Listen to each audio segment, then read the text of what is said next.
Assalamualaikum warahmatullahi wabarakatuh. Alhamdulillahirabbil alamin wa sallallahu la haula wa la quwwata illa billah.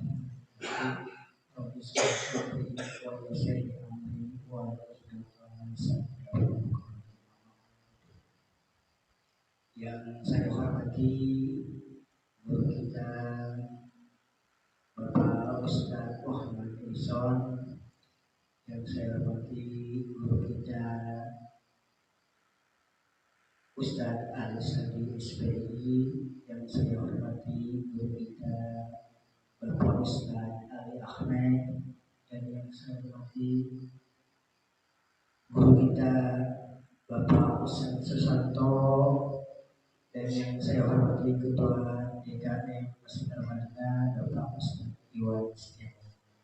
Dan tak lupa yang saya hormati dan tak lepas dari rasa takzim saya kepada seluruh jamaah kajian sholat subuh. Saya ucapkan terima kasih atas kehadirannya pada kesempatan pagi hari ini. Insya Allah kajian pada hari ini akan diisi oleh guru kita Ustaz Muhammad Ison, dan pada pagi hari ini nanti ada beberapa sesi tanya jawab pada akhir nanti. Jadi bagi para jemaah yang ingin bertanya atau menyanggah, bahkan ingin menambahkan, nanti akan kami.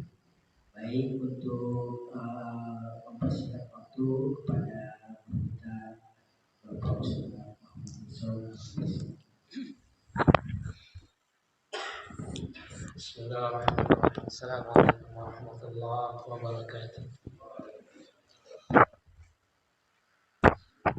Alhamdulillah nahmaduhu wa nasta'inuhu wa nastaghfiruh wa na'udzu billahi min shururi anfusina wa min sayyiati a'malina. Man yahdihillahu fala mudilla lahu wa man yudlil fala hadiya lahu. Asyhadu an la ilaha illallah wahdahu la syarika lahu wa asyhadu anna Muhammadan abduhu wa rasuluhu la nabiyya ba'da. Allahumma sholli wa sallim wa barik ala Sayyidina Muhammad wa ala alihi wa sahbihi ajma'in, amma ba'du. Bapak-bapak, hadirin sidang subuh yang dibuka oleh Allah SWT, yang disayangi oleh Allah SWT. Tentunya kita seharusnya selayaknya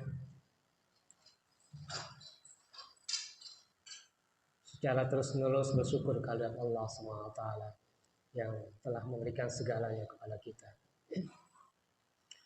Apa yang Allah berikan kepada kita tentunya sangat jauh daripada apa yang kita sudah syukuri kepada Beliau. Yang kita syukuri dari awal kita diciptakan sampai akhir nanti kita kembali padanya dengan ibadah, dengan segala amal soleh, tetap tidak cukup mencukupi dan tidak layak mungkin ya. Sangat jauh dari apa yang Allah berikan kepada kita.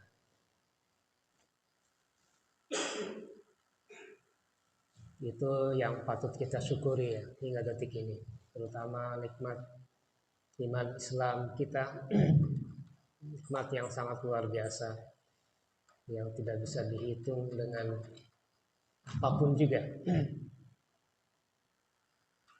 Tak lupa salam dan salawat junjungan baginda Nabi Muhammad SAW. Atas perjuangan beliau kita duduk di majelis yang mulia ini. Atas doa-doa beliau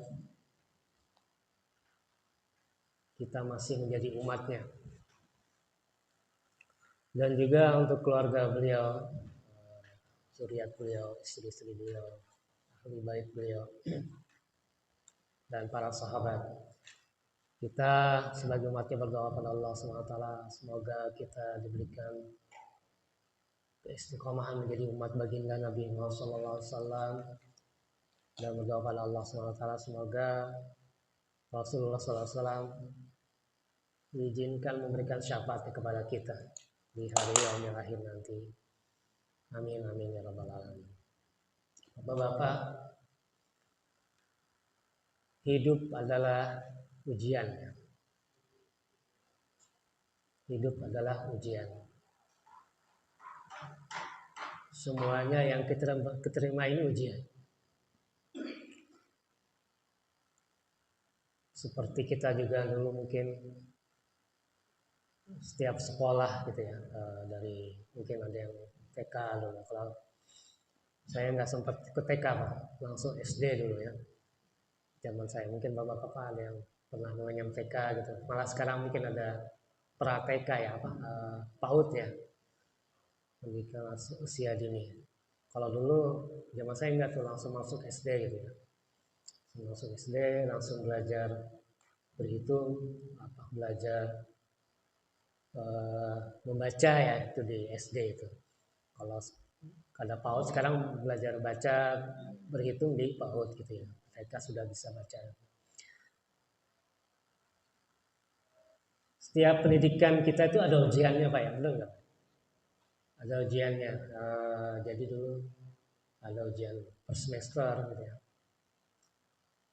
Ada ujian tahunan gitu ya. Kenapa kita diuji? Supaya naik kelas, gitu. Supaya kita emang cocok ke kelas berikutnya gitu ya. Kalau kita mau masuk SMP tentunya harus lulus SD kalau sistem pendidikan kita ya. Mau masuk SMA harus lulus SMP. Gitu ya. Mau masuk kuliah harus lulus SMA. S1, D3 atau D4. Mau masuk S2 ya lulus S1 gitu ya. Itu seterusnya S3, nggak tahu apa nanti ada S4, S lilin apa S potong, nggak tahu ya. Ini sistem pendidikan seperti itu. Ini yang mau modern ya. Kalau dulu mungkin lain-lain ya. Mungkin ulama-ulama dulu sistemnya lain lagi ya. Talaki misalnya, talaki kitab per kitab yang mungkin ya dulu ya. Kitab satu itu tamat kitab, diuji sama gurunya, ditalaki benar nggak ini gitu, pemahamannya gitu, sama nggak seperti yang ini. Selesai baru dikasih ijazah gitu ya, sama. Cuman kadang orang melihat ijazah itu selembar kertas, padahal ijazah itu belum tentu selembar kertas. Mungkin di sini ada guru yang mengajar sistem kitab ya, satu kitab, guru itu ijazahkan gitu ya, merelakan bahwa ilmu itu sudah sampai kepada muridnya sesuai dari awal sampai akhir diuji gitu. Kalau sistem sekarang kan tidak ya, mungkin kalau kayak pelajaran SD cuman ujian dan ujian itu yang ujian tertulis atau ujian lisan yang ini.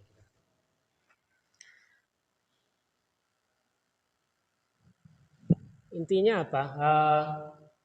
Kita hidup pun ujian gitu ya, naik level dari mulai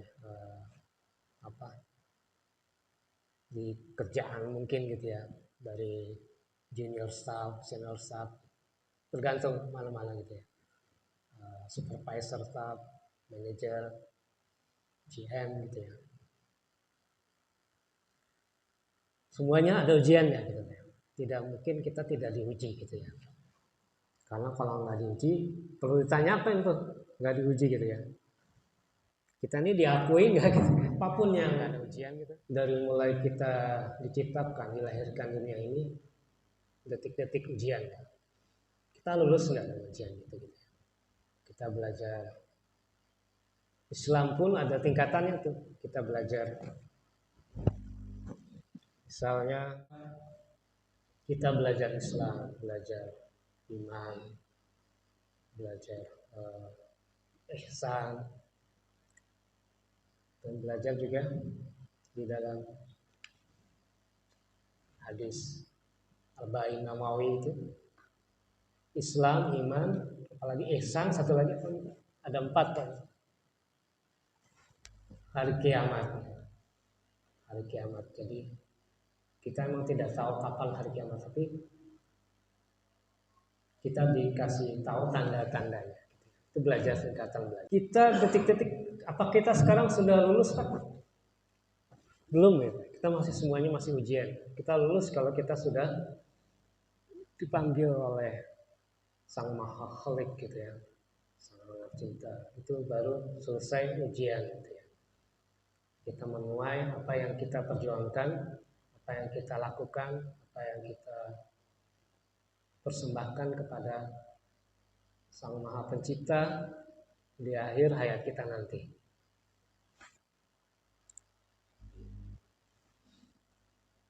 Apakah di alam barzah sana kita diuji juga? Wallahu a'lam. Tapi yang jelas ujian yang sekarang kita hadapi di dunia ini gitu ya. Apa yang kita kerjakan, kita akan menuai hasilnya di alam barzah nanti. Di alam barzah nanti mungkin tidak ada ujian lagi, Allah. Menurut info, menurut ilmu yang kita dapat dari guru-guru kita, di alam barzah tidak ada ujian, cuman menuai saja gitu ya. Mungkin kita pertanyakan kenapa kita diuji. Di surat Al-Ankabut artinya, apakah manusia mereka akan dibiarkan saja? Selain mengatakan kami telah beriman, mereka tidak diuji lagi. Sungguhnya kami telah menguji orang-orang sebelum mereka, maka sungguhnya Allah mengetahui orang-orang yang benar dan sungguhnya Dia mengetahui orang-orang yang dusta.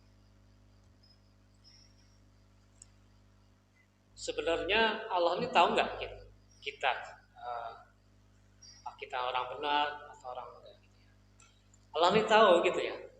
Sudah dalam ilmu Allah ini kita termasuk orang yang seperti apa gitu ya. Cuman Allah kan tidak zalim gitu ya, pada hambanya. Jadi Dia kan kita juga buktikan kita ini seperti apa gitu ya.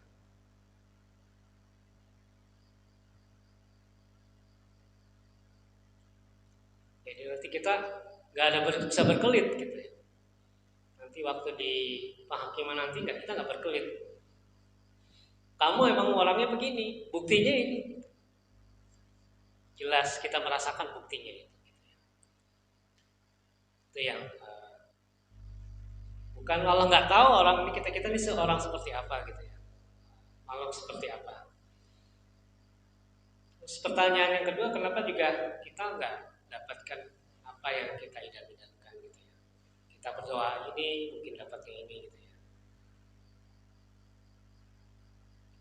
Surat Al-Baqarah yang 201 tadi sebenarnya ada sambungannya gitu ya. Jadi waktu itu disuruh berperang ya, bukan asal kamu berperang gitu. Jadi cuma ada yang mungkin berat gitu. Kenapa sih kita mesti perang gitu kan? Ya, tergantung situasi dan kondisi. Boleh jadi kita membenci sesuatu gitu ya, membenci perang. Kita tuh nggak suka perang, padahal masyarakat yang damai. Cuman mau nggak mau gitu.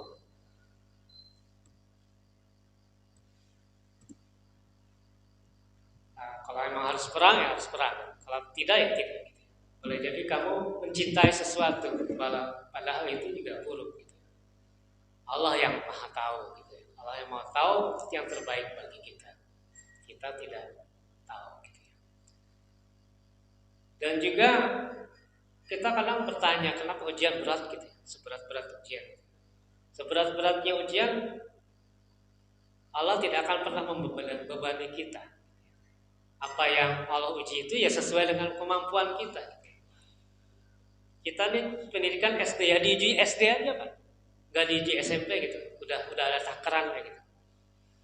Kita ini cukupnya SMA ya SMA aja diuji gitu. Di ujian SMA nggak ada ujian yang kuliah kan gitu kan. Seperti itu.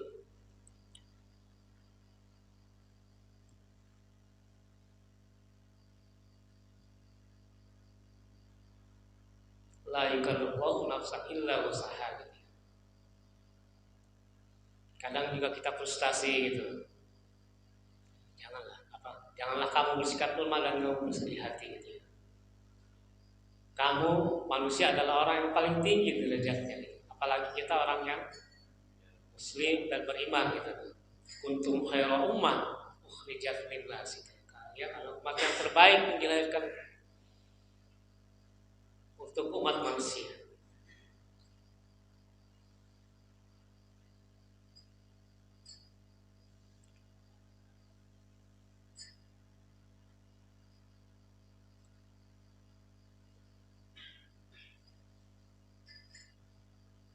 Kita harus menghadapi dengan sabar. Kuatlah kesabaran. Bersiap siaga. Bertakwalah kepada Allah supaya kita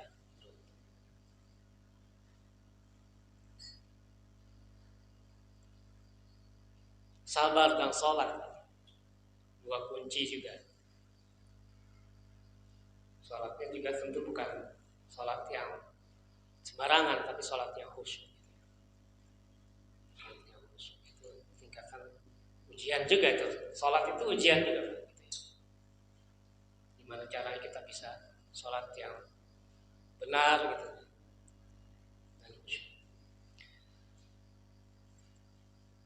Itu ada harganya.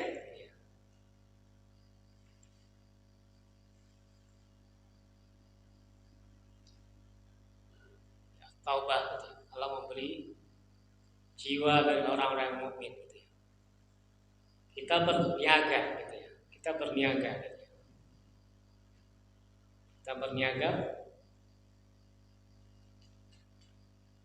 Hal adullukum ala tijarah. Hal adullukum ala tijarah tunjikum min adzabin alim. Maukah kita ditunjukkan perniagaan yang tidak pernah rugi dan membebaskan kita dari azab yang pedih. Tu'minuna billah gitu ya. Kita beriman pada Allah. Wa tujahiduna fi sabilillah, dan kita berjuang di jalan Allah bi amwalikum, dengan harta kita.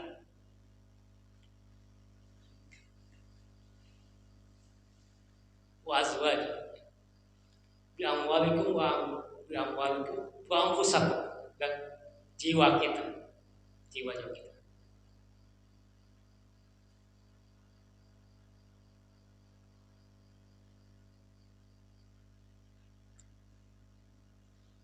Harta dan jiwa kita sebagai tebusan. Kita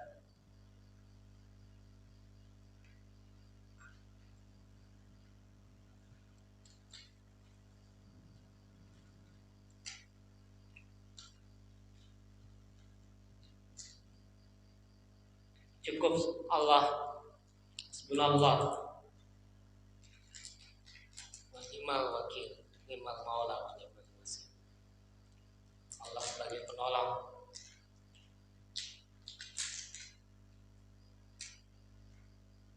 Jangan juga kita putus asa gitu ya. Doa-doa kayaknya belum dikabul, kayaknya hidup tidak tahan lagi, jangan putus asa. Karena rahmat Allah tuh tidak pernah jauh sebenarnya dari kita. Kita yang tidak tahu saja gitu. Dan semuanya dihitung. Memang pada akhirnya Allah juga lah, makan Allah lah pada diri kita. Gitu ya. Kita membuat makar gitu ya. Allah makar, Allah juga yang jadi. Kita membuat rencana Allah juga yang jadi. Cuman kita tidak pernah tahu akhir kehidupan kita ini seperti apa gitu ya. Kita tidak tahu apakah kita akan jadi ahli surga atau ahli neraka. Tapi yang kita lakukan, kita berusaha supaya Allah ridho. Allah ridho, dan ridho itulah kita bisa kembali kepadanya dengan sebagaimana kertas putih. Sebagaimana kertas putih, kita dikasih kertas, kalau ibaratnya nyawa kita itu kertas putih, kita kembalikan kertas putih juga. Inna lillahi wa inna ilaihi raji'un. Kita kembali pada Allah dengan jiwa, gitu, jiwa yang suci, ruh yang suci, gitu. Dengan membawa sedikit dosa mungkin, membawa banyak amalan dan Allah ridho pada kita, gitu. Itu yang kita tuju. Hari demi hari kita rasakan ujian semakin berat, ya. Makin akhir zaman, makin mendekati hari akhir.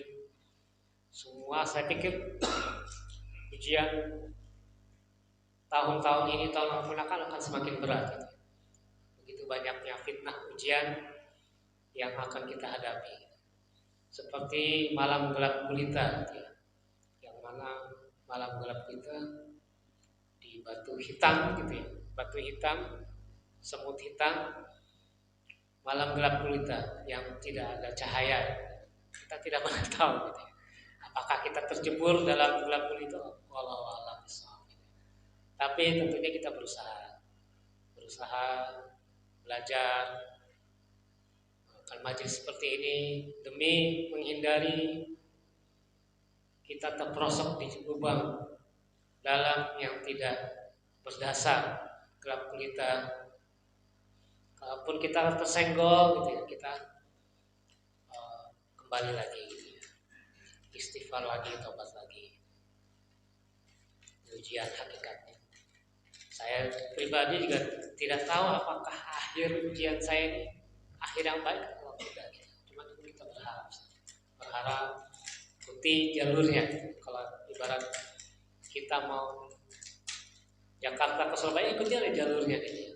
Jalurnya kita ikuti. Ada banyak jalan, gitu ya, dari sini ke Surabaya, mau naik mobil, naik pesawat, gitu. Kapal laut juga bisa, gitu. Tapi ikuti jalurnya, gitu. Jangan melenceng. Kalaupun melenceng sedikit, kembali lagi, saling mengingatkan, kembali lagi, gitu. Supaya kita tidak sama-sama tersesat, gitu. Karena kita sudah tahu sebenarnya jalur Jakarta Surabaya itu sudah tahu, gitu kan. Ini jalurnya loh. Tapi kadang-kadang kita melenceng ke Kalimantan dulu, gitu ya, ke Sulawesi dulu, gitu, ke Irian dulu, muter-muter, gitu ya. Nggak keruan, gitu. Kalau naik pesawat kan ada juga yang transit tuh. Ya nggak apa-apa sih kalau kita melenceng nanti akan ke jalurnya kembali, gitu. Sampai kita benar-benar sampai ke Surabaya. Kita juga ibarat kata mengarungi lautan dengan perahu, gitu ya. Kalau Syekh Nawawi Al-Bantani itu mengibaratkan perjalanan Islam itu seperti kalau kita berislam, gitu ya, bersyariat, gitu ya, bersyariat itu seperti naik perahu, gitu. Tapi kalau kita bermakrifat, bertarekat, itu seperti menyelam lautan. Kita dapat hakikat itu seperti menemukan mutiara di dalam lautan, gitu. Syariat, tarekat, hakikat. Cuman jangan salah, begitu udah dapat hakikat, udah dapat mutiara, perahu jangan ditinggalkan, gitu loh. Kita naik lagi, naik perahu, gitu ya. Karena kalau kita ditinggalkan, akhirnya meninggalkan syariat namanya. Orang mungkin yang sudah sampai hakikat kadang cuma mau hakikatnya aja, mau, tapi syariat itu tamat, gitu, tamat sholat, gitu ya. Alhamdulillah misalnya, gitu ya. Yang dimaksud Syekh Nawawi itu maksudnya ya perahu juga habis dapat mutiara balik lagi ke perahu, gitu ya. Karena kita sebenarnya mencari mutiara, mencari hakikat, gitu ya. Mencari hakikat. Kita bersyariat, bertarekat, gitu, dalam rangka mencari syariat. Tarekat itu banyak, makanya digambarkan sebagai lautan. Kita ini sekarang bertarekat, tarekat itu jalan, ya. Dengan majelis ilmu kita bertarekat. Apakah majelis ilmu kita bisa memberikan manfaat pada kita, menemukan hakikat? Tidak dalam tarekat dalam pandangan sempit, tapi tarekat dalam. Ya tarekat kita apa? Tarekat kita ngaji, gitu. tarekat kita cari ilmu gitu ya. Yang kita cari apa? Hakikat. Hakikat itu kebenaran yang sejati ya, yang punya Allah, yang punya Allah akan memberikan kebenaran itu kepada kita gitu. Kalau kita dengan usaha kita, baik dengan usaha kita ataupun tidak dengan usaha kita, Allah bisa saja memberikan hakikat kebenaran kepada kita. Kita kan mau mengenal Allah gitu. Pada dasarnya kita tidak bisa mengenal Allah kecuali Allah yang memperkenalkan dirinya kepada kita. Kita cuma bisa belajar aja, belajar mengenal gitu, mengenal Allah, belajar ma'rifat Allah. Kalau Allah tidak mau mengenalkan dirinya kepada kita, sampai kapanpun tidak akan pernah kenal kita dengan Allah SWT. Jadi seperti itu. Singkat saja, mudah-mudahan bermanfaat. Yang benar dari Allah SWT, yang salah dari saya balik mungkin ada diskusi, pertanyaan atau masalah mungkin bersama. Assalamualaikum warahmatullahi wabarakatuh.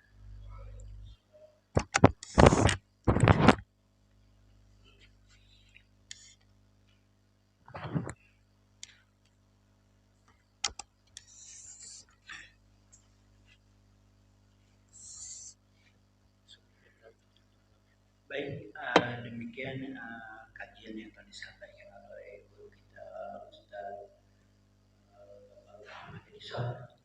Mungkin bagi dari para jamaah yang ingin bertanya atau yang ingin menyanggah, bahkan yang ingin menambahkan, silakan. Kita ada waktu sesi sampai dengan waktu subuh. Monggo silakan.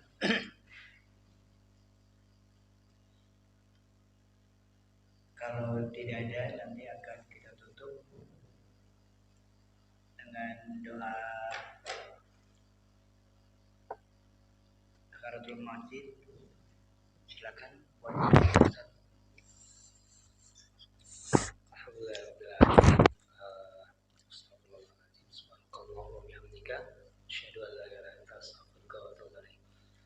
Assalamualaikum warahmatullahi wabarakatuh. Waalaikumsalam. Sudah hampir masuk waktu syuruk ya. Kalau mau bincangkan silakan.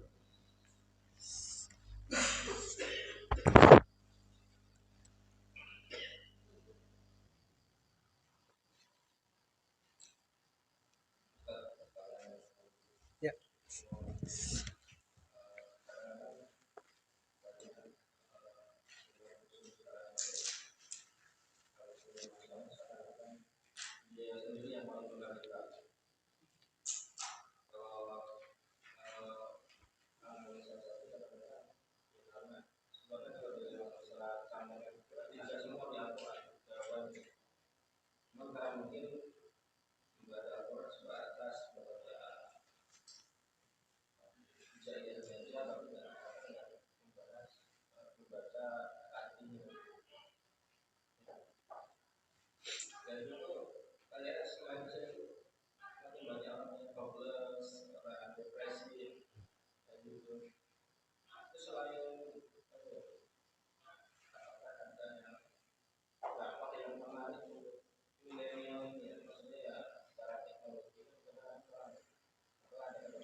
Terima kasih.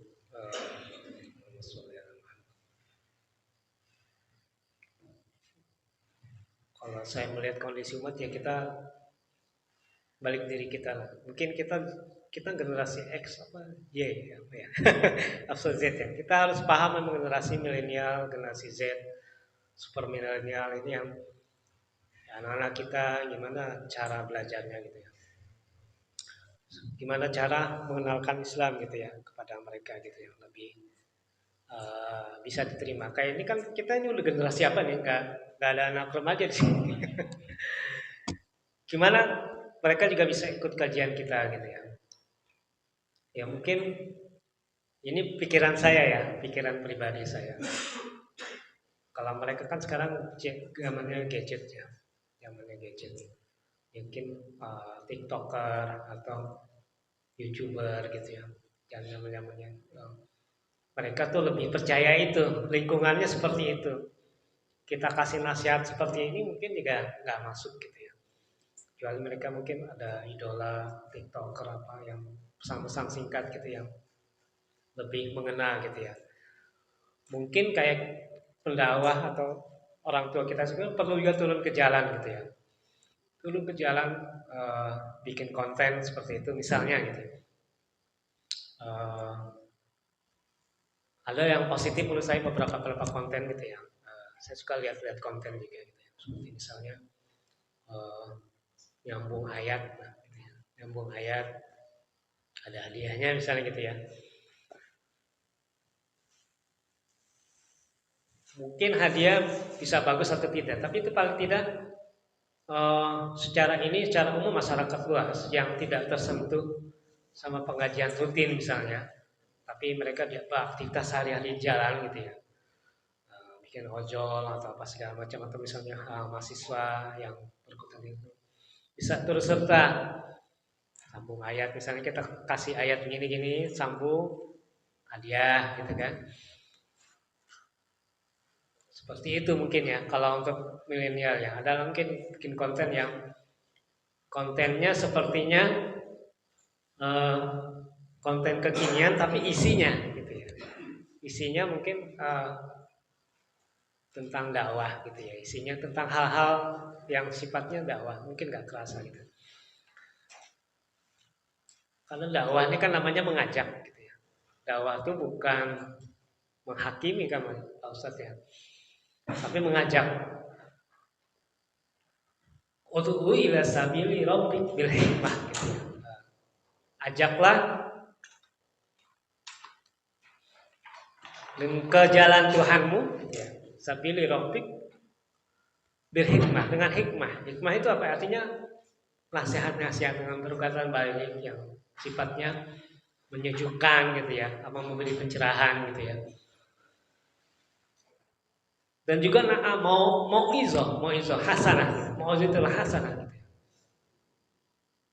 Dan kalaupun harus berdebat gitu ya, wajadilhum billati hiya ahsan. Perintahnya malah berdebat dengan cara yang lebih baik lagi dari kita mendakwah. Artinya apa? Lembut sekali itu kalau perintahnya gitu ya. Berdebat artinya dengan adil gitu ya. Adil terus tidak saling menyalahkan, tapi kita misalnya baca kitab sama-sama ilmiah gitu ya. Kalaupun berdebat gitu. Itu pun juga harus legowo juga, misalnya yang pendapat kita salah ya kita juga legowo salah, kita belajar lagi gitu. Nggak bisa kita ngotot-ngototan gitu seperti itu. Itu mungkin seperti itu.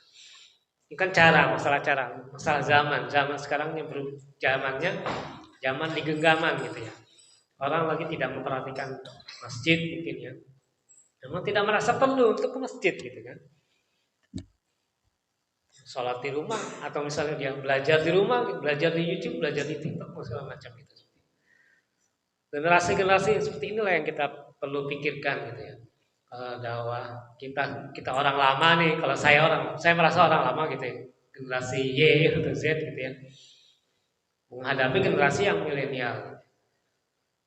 Karena kalau bapak-bapak sini kan nggak perlu didakwahi, sebenarnya udah tahu. Tinggal masalah paling disenggol dikit-dikit aja. Kalau anak-anak kita kan banyak yang belum tahu. Banyak yang belum tahu remaja itu seperti apa. Pengajian remaja kita juga kadang maju mundur gitu kan. Gimana caranya memberitahu mereka dengan cara apa gitu kan. Seperti itu. Banyak cara sih ya. Terus kayak masjid seperti ini kan, Jawa Tengah tuh ada masjid apa ya? Masjid apa? Ada bukunya itu bagaimana memakmurkan masjid. Dia ini sebenarnya pedagang, cuman dia jadi DKM ya, mengurus masjid sampai dia menurut saya lebih dari yang masjid apa yang di Jogja itu Jogokarian itu lebih lagi Pak, karena dia kayak sholat subuh itu dapat hadiahnya umroh gitu. Sholat subuh yang rajin hadiahnya umroh gitu ya. Terus apapun pokoknya supaya orang ke masjid gitu, kopi gratis lah, walaupun di masjid mungkin nggak sholat apa, tapi masjid bikin ramai gitu, bikin ramai jadi mungkin kayak tempat wisata, tapi mungkin bukan tempat wisata. Yang penting mereka ke masjid dulu, Walaupun mereka misalnya tidak sholat atau tidak ini, tapi mungkin mendengar segelintir, akhirnya lama-lama kan nggak enak kan kalau udah di masjid nggak sholat gitu kan, jadi sholat gitu, masjid rame, makmur, segala macam gitu ya. Seperti ini juga kita yang hadapi sekarang gitu kan. Satu blok O saja sebenarnya kita ini sudah penuh gitu Pak. Kalau semuanya hadir ya. Lihat aja sholat Jumat kan penuh kan Pak ya. Walaupun hari-hari di luar hari kerja, apalagi misalnya tidak kerja gitu lah, full masjid itu. Itu PR kita juga sih. Masuk jamaah, dakwah kita bagaimana jamaah seperti itu. Mungkin di sini perlu dibikin wifi apa segala macam gitu ya, CCTV segala macam lah gitu ya. Dibikin mungkin ada layar lebar gitu ya. Waktu diputar film gitu ya. Ada kantin yang gratis gitu ya. Ada gudang sembako misalnya gitu ya. Setiap minggu misalnya bagi-bagi sembako gratis gitu loh. Seperti itu. Fungsi masjid nggak cuma sholat, intinya sih emang fungsi ibadah. Cuma bagaimana memfungsikan masjid seperti zaman Rasulullah SAW. Semuanya aktivitas di masjid, rapat di masjid, ini di masjid. Tapi kan itu perlu usaha. Pemikiran orang tuh menyamakan pemikiran kita dengan pemikiran orang itu perlu usaha. Selama ini kan tidak seperti itu. Banyak orang buat apa sih ke masjid gitu? Saya bisa sholat di rumah, enak-enak, santai lah ya, nggak perlu pusing lagi. Buat apa sih ke masjid? Oh di situ pakai kunut lah, saya nggak pakai kunut gitu kan? Di rumah saja seperti macam-macam orang punya persepsi gitu ya. Saya pikir kita perlu, saya sendiri perlu berbenah diri gitu Pak. Gimana cara orang tuh tertarik dengan dakwah kita. Sebenarnya pada dasarnya dakwah ini kan cuma mengajak. Intinya sih Allah juga yang kasih hidayah gitu ya. Cuma Allah juga ngasih kita pemikiran gitu ya. Kita berpikir, menganalisa gitu kan. Dakwah kalau dakwah kita sudah benar, orang tidak ikut, kenapa orang tidak ikut? Mungkin kitanya yang salah dakwahnya gitu ya. Kita salah mengajaknya, mungkin gitu. Kita istighfar gitu ya. Kita sudah mengerahkan segala sesuatunya masih belum, mungkin kita yang salah gitu loh. Pada akhirnya emang Allah juga sih yang kasih hidayah. Tapi kita kan tidak tahu gitu. Allah tuh kasih hidayah kenapa gitu. Kenapa nggak lewat kita? Bisa juga seperti mungkin kita yang salah gitu kan. Tapi kayak saya percaya dulu ada mungkin bukan anekdot apa. Sebenarnya kita dakwah di sini atau kita mengajak di sini belum tentu orang di sini ikut gitu. Tapi ada hukum keseimbangan alam gitu ya. Bisa jadi orang yang di Papua sana kena hidayahnya gitu Pak. Bisa mengerti nggak gitu? Ini ada namanya keseimbangan, hukum keseimbangan. Kita berdakwah, insya Allah tuh ada sebenarnya yang ikut. Cuman mungkin bukan di sini gitu. Bisa jadi di tempat lain. Saya belajar juga dari jamaah-jamaah itu. Dulu ada jamaah tablik ya. Mungkin sekarang masih ya. Tabak itu nggak peduli, pokoknya dakwah aja gitu kan. Ngajak aja. Mereka tuh nggak mikir yang diajak tuh mau ikut apa enggak. Tapi mereka yakin dengan mereka berdakwah akan ada asbab hidayah gitu ya. Akan ada asbab hidayah, entah hidayah di tempat lain gitu. Maka mereka berdakwah aja, ngajakin orang ke masjid aja gitu kan. Mau orang itu mau apa enggak itu urusan mereka gitu. Mereka tuh berpikir seperti itu. Yang penting dakwah yang di sini bisa menyelamatkan umat yang di tempat lain seperti itu. Berpikirnya seperti itu. Ya boleh juga kita berpikir itu. Tapi kalau kita berpikir lain juga boleh juga, berpikir mungkin tetap introspeksi gitu. Perlu belajar cara mengajak generasi milenial gitu ya. Maunya apa nih gitu kan.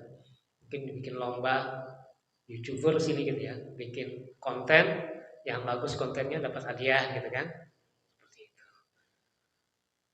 Apa mereka misalnya main game gitu. Gak apa-apa. Game kan nggak semuanya jelek, ada juga game-game yang sebenarnya positif gitu ya. Cuman yang jelek itu kan karena waktunya saja. Dia main game seharian itu kan jelek jadinya. Tapi main game 1 jam 2 jam mungkin bisa positif gitu kan. Bisa positif tergantung gamenya gitu ya. Bikin game gitu ya. game Islami gitu ya, dapat hadiah misalnya seperti itu. Jadi kelihatannya zamannya seperti itu gitu ya. Nggak tahu nanti nextnya seperti apa. Cuman generasi milenial sekarang ya seperti itu. Apa kita bilang namanya mager ya, mager, mager. Seharian tuh di rumah betah aja tuh, betah. Ya, anak saya tuh kan di pondok seharian baca Quran, hafal Quran. Begitu sampai rumah, ya main HP aja gitu saya. Hilang lagi bacaan Quran. Hilang lagi tuh. Tapi itulah ya kondisinya begitu. Mau dilarang keras juga susah gitu kan. Mau dibiarin juga nggak bagus juga gitu kan. Akhirnya udah balikin lagi mondok gitu kan. Di sono yang nggak berani lagi. Di rumah masih belum kita bisa seperti kondisi di sono gitu. Karena kebablasan gitu kan. Seperti itu. Itulah ujian kita gitu kan. Termasuk ujian juga bapaknya gitu kan. Apa? Anak disuruh ngapal-ngapal, bapaknya gak ngapal-ngapal gitu. Sejus hilang gitu. Ya introspeksi juga gitu kan. Kalau anak mau bagus ya bapaknya juga harus bagus gitu. Anak mau sholat jamaah di masjid ya bapaknya ya harus sholat jamaah di masjid juga gitu. Yang nyuruh tong lo ke masjid dah gitu, bapaknya nonton sinetron di rumah gitu. Gak cocok gitu kan. Bapaknya kasih contoh gitu. Bapaknya kasih doa gitu. Seperti itu kan. Kadang-kadang kan nggak mesti anak ustadz jadi anak apa ustadz anaknya jadi ustadz juga belum tentu gitu. Bisa jadi sebaliknya gitu kan, atau sebaliknya juga bapaknya bukan ustadz anaknya bisa jadi ustadz, bisa seperti itu gitu. Jadi cuman itu tetap tanggung jawab orang tua, terutama kita sebagai ayah gitu ya, tanggung jawab besar sekali gitu.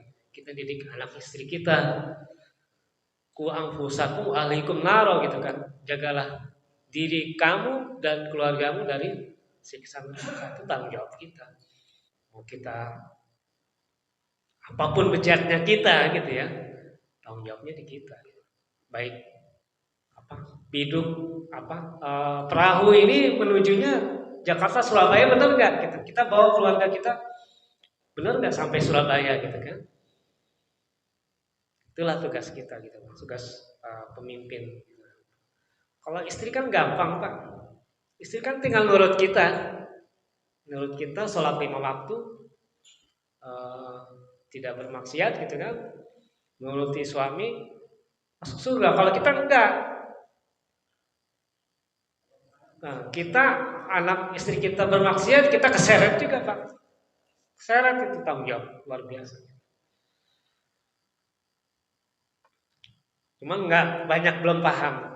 Kita kan cuma paham kadang cuma hari-hari cari rezeki nggak apa banting tulang gitu kan, sampai nggak ada tulang lagi yang dibanting gitu. Katanya apa kepala jadi kaki, kaki jadi kepala, seperti itulah gitu ya.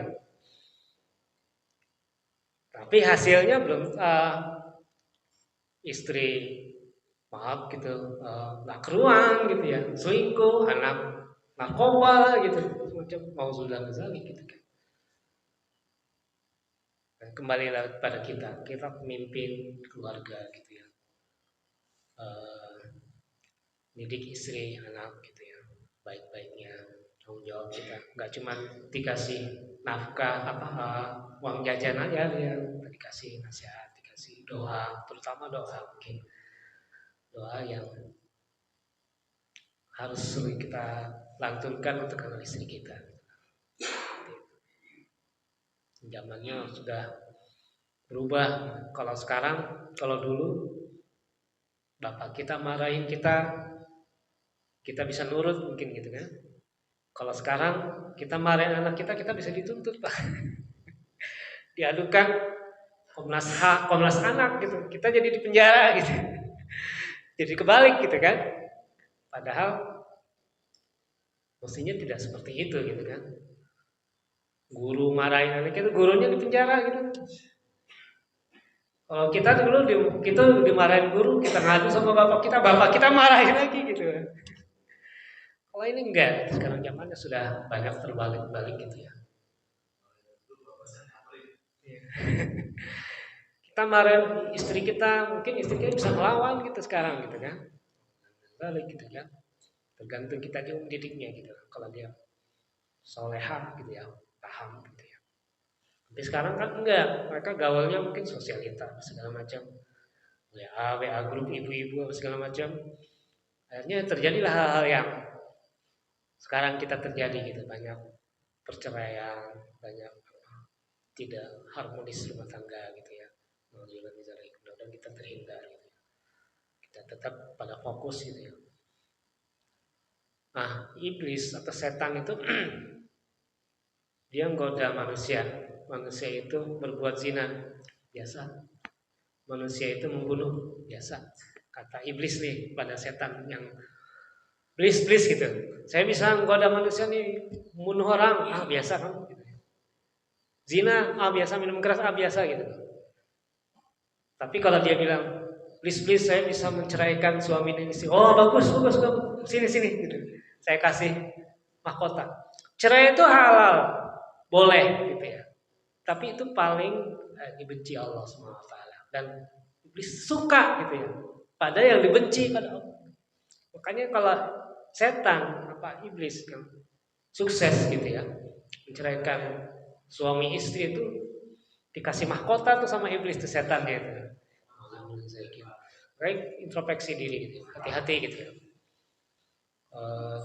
Maaf gitu ya, saya tidak menyinggung siapapun di sini gitu ya. Kembali pada diri saya gitu ya. Diri keluarga saya gitu ya.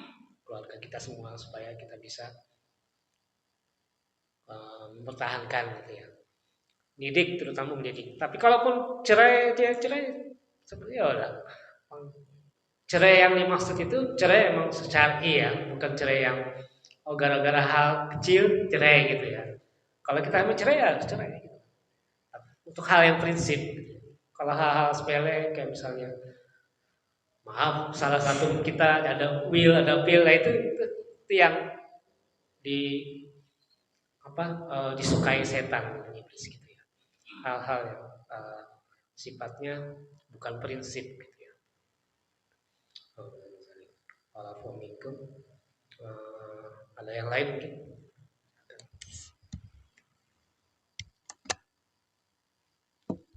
Gimana Pak Iwan? Saya belajar ya Pak untuk gimana caranya mendalami generasi sekarang gitu ya. Itu tugas kita semua, fitnah kita semua sih itu, ujian kita semua.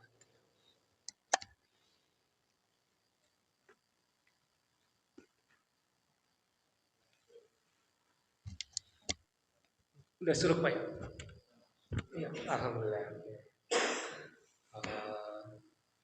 Kita tutup lagi dengan kafaratul majlis wa qul wa bihamdika asyhadu an la ilaha illa anta